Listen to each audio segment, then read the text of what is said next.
Akimbo is an action comedy that was actually released earlier this year in limited release. It actually, I think, got a debut on film festivals sometime last year. This film stars Daniel Radcliffe and it stars Samara Weaving. I'm sorry.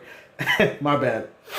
I mean Margot Weaving. I'm just saying, man, I'm throwing it out there. I've said this before. These women, these two women, Samara Weaving and Margot Robbie, there's just an unnatural likeness to them. Like, am I the only person that sees this? They look too similar. Are they legal twins or something? I know her name is Robbie. I'm calling her Robbie, okay? I'm too stuck in my ways to change now. Daniel Radcliffe is in this movie as this nerd who works for this computer company. Long story short, some stuff happens and he gets knocked out, and when he wakes up, he finds out that there are guns that have been bolted and stapled to his hands. Now, in order to get the bolts and the staples out of his hands and get use of his hands again, he has to participate in this underground online game called Schism. Schism is basically a battle to the death between these criminals where they have to fight, and people online get to watch and they get to root for them and cheer for them, and it's a fight to the death essentially. He has to kill somebody in order to get out of this situation, but then somebody's trying to kill him, and so, you know, shenanigans ensue. I will say this for Daniel Radcliffe. I know a lot of people just look at him as Harry Potter, the boy who lived, but in all honesty, he's done a pretty good job of diversifying his portfolio the last few years. I always respect actors that try to go outside their comfort zone and try to engage in fields that maybe we wouldn't associate with them. I like actors that challenge themselves. I like actors that try to showcase their versatility, and that's the one thing you can say about Daniel Radcliffe. You can have an issue with the quality of his acting, but you can't deny the man's versatility. He's been in a whole bunch of weird and strange projects over the years, from Horns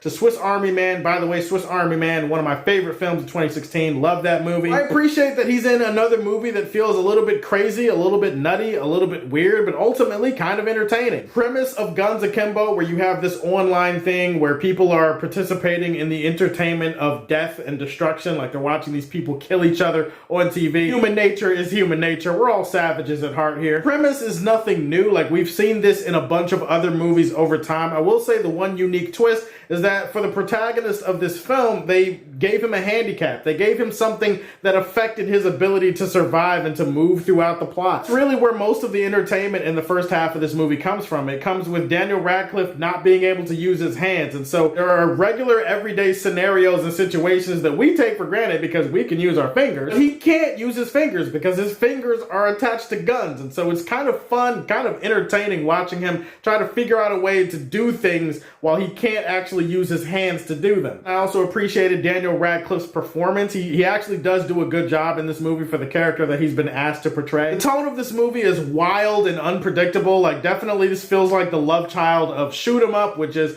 another shoot 'em up movie from a few years ago that stars Clive Owen. It feels like the love child of that movie, but also Scott Pilgrim versus the World. Maybe a little bit of Wanted, that movie with James McAvoy and Angelina Jolie from like 2000. When did that movie come out? Whenever that movie came out, this movie feels like a mishmash of all of those different movies, like thrown into one genre. Definitely a stylistic edge to some of the action sequences in this movie. Definitely a few too many cuts for my liking. For the most part, this movie has a very kinetic and frenetic energy to the camera work. The way that the camera constantly is in motion and the way it tries to go for a lot of different angles and zooms and pans while the action is happening. It's a movie that feels like it could be a graphic novel. Luckily, the movie is self-aware of this and does reference the idea of comic books and graphic novels within the story. We'll say the best thing about this movie is actually Samara Weaving.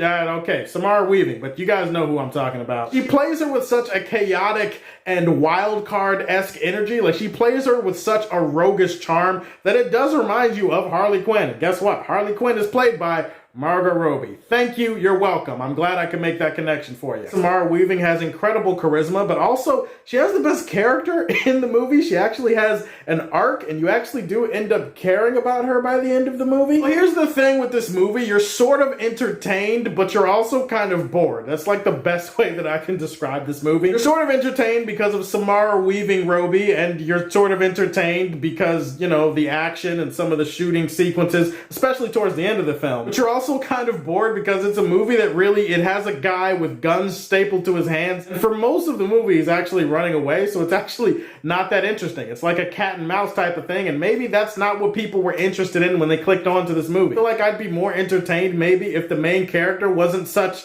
a string piece of cheese. He's just not the most interesting character to get behind in this movie. He's a pacifist. He's not very aggressive, and obviously his character is meant to not have edge so that you can see him go through an arc by the end of the movie. Sorry, if you give me a character that's kind of like cardboard or, 3-day-old meatloaf, but then you give me this piece de resistance, this huge appetizer by Samara Weaving, I'm sorry, I'm just gonna end up wishing that the movie was more about her. Not to mention, his arc was kind of sloppy in the sense that by the end of the movie, I didn't really buy some of the action that he was putting himself through in relates to him finally shooting his guns. Like, the way that it clashed with the vibe of the rest of the movie, I didn't really buy it. Definitely parts of this movie that are very predictable, very cliche, very familiar and formulaic. I think that's a term that people are going to use with this movie. At the end of the day, you walk away going, yeah, it was fun, but man, I feel like this movie could have actually been better. It should have been better. It's a solid, entertaining watch if you want to turn your brain off for a little bit. I'm going to leave this one in the Daily Planet. Daily Planet, it's a part of Superman lore. It's my rating for movies that are good, solid, decent watches, slightly above average, but nothing special to write home about. It's the best thing I could come up with that relates to Superman. Alright guys, so tell me, am I crazy for thinking that Samara Weaving and Margot Robbie were twins separated at birth?